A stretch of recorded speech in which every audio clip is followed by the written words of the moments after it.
नमस्कार, सुस्वागतम, वेलकम, अभिनंदन। मैं हूं आपके साथ आपकी अपनी होस्ट एंड दोस्त डॉक्टर वायरा की। आपका स्वागत अभिनंदन करती हूँ। होए की हाल चाल है सोनियो।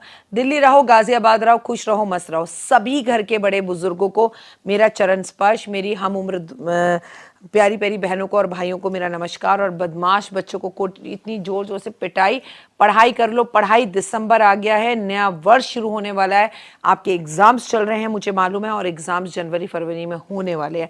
अब नहीं तो कभी नहीं। और जीवन में जो शिक्षा काम आती है ना, वो कोई काम नहीं आ सकता। आप सभी का स्वागत अभिनंदन करती हूँ आपके, मेरे और माता रानी के इस खूबसूरत से यूट्यूब चैनल पर। पौष अमावस्या है, अमावस्या की तिथि जो कि हमारे पितरों को समर्पित होती है। आज मैं आपसे बात करने वाली हूँ कि पौष के महीने में आने वाली अमावस्या, अमावस्या का जिक्र होते ही हमें काली रात का ख्याल आ जाता है।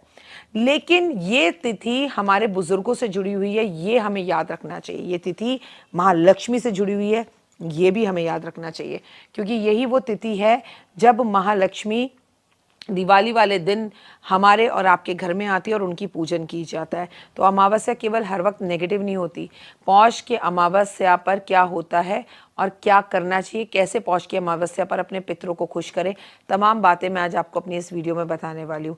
एक एक बात कर कर आपको बताऊंगी। तो चलिए बिना देर करे शुरुआत करते हैं। पौष के अमावस्या का महत्व जो आपके जीवन में काफ़ी चेंजेस लेकर आएगा, बदलाव लेकर आएगा और लाइफ को खूबसूरत करेगा। हिंदू धर्म ग्रंथों के अनुसार पौष के मास को बहुत ही पुण्य फलदायी बताया गया है। धार्मिक आध्यात्मिक चिंतन मनन के लिए ये महीना सर्वश्रेष्ठ बनाया गया है। पौष की अमावस्या पितरों की शांति के लिए उपवास रखना ना केवल पितरों को बल्कि ब्रह्म, इंद्र, सूर्य, अग्नि, वायु, ऋषि, पशु पक्षियों को तृप्त कर कर खुश करने वाला होता है। आप व्रत ना भी रख पाएँ तो इस टाइम पर कुछ उपाय कर ले, स्नान कर ले, आप जल्दी उठ जाएं, दान कर ले, ये अपने आप में बेहद खास होता है। पौष अमावस्या के दिन सच्चे मन से ब्राह्मणों को भोजन कराने से आपको देवी देवताओं के साथ साथ पितरों का विशेष आशीर्वाद मिलता है। पौष अमावस्या वाले दिन पीपल के पेड़ पर जल देना चाहिए, दीपक जलाना चाहिए। इससे आपके जीवन की नकारात्मक ऊर्जा जो है उससे छुटकारा मिलता है, पॉजिटिविटी बढ़ती है, घर परिवार में सुख शांति और वैभव खुशहाली का वास होता है। इस दिन सुहागन स्त्रियों को माँ पार्वती और देवी तुलसी की पूजा जरूर करनी चाहिए। साथ में सुहाग संबंधी चीज़ों का दान करना चाहिए, तुलसी की परिक्रमा करनी चाहिए। आपको अपनी माँ का विशेष आशीर्वाद मिलता है, जिनकी कृपा से आप जल्दी सभी इच्छाएं आपकी पूर्ण हो जाती हैं। पौष अमावस्या की तिथि वाले दिन आपको 7 तरह के अनाज का दान जरूर करना चाहिए। ऐसा करने से देवी देवताओं की कृपा होती है। अगर आप देवी देवताओं से मनोवांछित फल पाना चाहते हैं तो अमावस वाले दिन गीता, विष्णु सहस्त्र नाम का पाठ या सुंदरकांड का पाठ जरूर करना चाहिए। आपकी अधूरी ख्वाहिशें पूर्ण हो जाती है।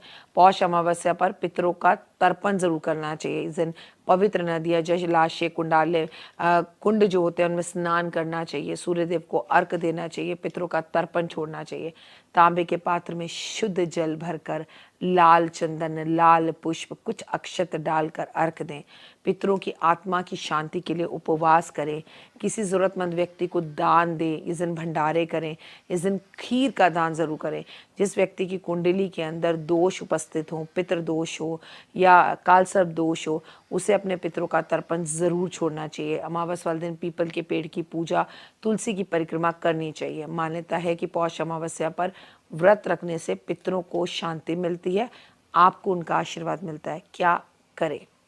पौष अमावस्या पर गंगा या यमुना या सरस्वती नदियों में स्नान करें, या अगर ना जा सके तो घर में जल डाल के स्नान करें। इस दिन दूध, दही, घी, काले चीनी, कपड़ा इनका दान करें। धन धान्य का दान करें। विष्णु लक्ष्मी की पूजा इस दिन ज़रूर करें। इस दिन आपको खीर का भंडारा ज़रूर करना चाहिए, आपका जीवन अच्छा होता है। इस दिन गर्म कपड़े, मूंगफली, गज्जक ये दान करना चाहिए। क्या ना करें? पौष वाले दिन तुलसी पर आपको उसके पास दिया जलाएं, लेकिन आप कोशिश करें तुलसी पर जल ना दें। अमावस वाले दिन मांस, मच्छी, प्याज, लहसुन का सेवन बिल्कुल नहीं करना चाहिए। नॉनवेज नहीं खाना चाहिए। किसी और का घर का भोजन नहीं करना चाहिए। किसी को अपशब्द नहीं कहने चाहिए। काले कपड़े नहीं पहनने चाहिए। मांगलिक कार्य नहीं करने चाहिए। तुलसी को स्पर्श करने से बचना चाहिए। गन्ने का दान करना चाहिए। गन्ने का रस महादेव पर अर्पण करना चाहिए, जिससे आपके जीवन में बाहर आती है। दिसंबर वाले दिन पौष अमावस्या पर आपको कुछ नियमों का पालन कर कर महालक्ष्मी को खुश करना चाहिए। इस रात जाकर महालक्ष्मी की पूजा करनी चाहिए, महालक्ष्मी को गुलाब के पुष्प अर्पण करने चाहिए। ऐसा करने से आपके जीवन में सच में बाहर आती है। आप इस दिन हवन करें, आप इस दिन विष्णु सहस्त्र नाम का पाठ करें, आप इस दिन रात में जाग कर महालक्ष्मी की पूजा करें, आप श्री सूक्त का पाठ करें, कनकधारा स्तोत्र का पाठ करें, आप अपने घर में नमक के पानी का पोछा लगाएं, अपने घर से कबाड़ बाहर निकालें और पूर्ण रूप से घर की सफाई करें। अमावस पे ब्राह्मण को आपको भोजन के साथ साथ वस्त्र दान जरूर करने चाहिए। दिन बुधवार का है तो गौशाला जाएं, गाय के ऊपर आप जो है बेहद अच्छा हो कि आप कुछ धन धान्य अर्पण करें। आप गाय के लिए जीवन में आगे बढ़ना चाहते हैं तो एक बात याद रखें कि गाय को खीरा जरूर खिलाएं और इस दिन अगर आपको कोई किन्नर मिल जाते हैं तो उन्हें भी भरपेट भोजन कराएं और किन्नरों को भी आप भोजन दें। फिलहाल मुझे लाइक, सब्सक्राइब और शेयर कीजिए। चैनल को अपना ही समझिए, आपका ही है ये चैनल और माता रानी का है, तो चैनल पे आप जरूर जय माता दी कमेंट्स में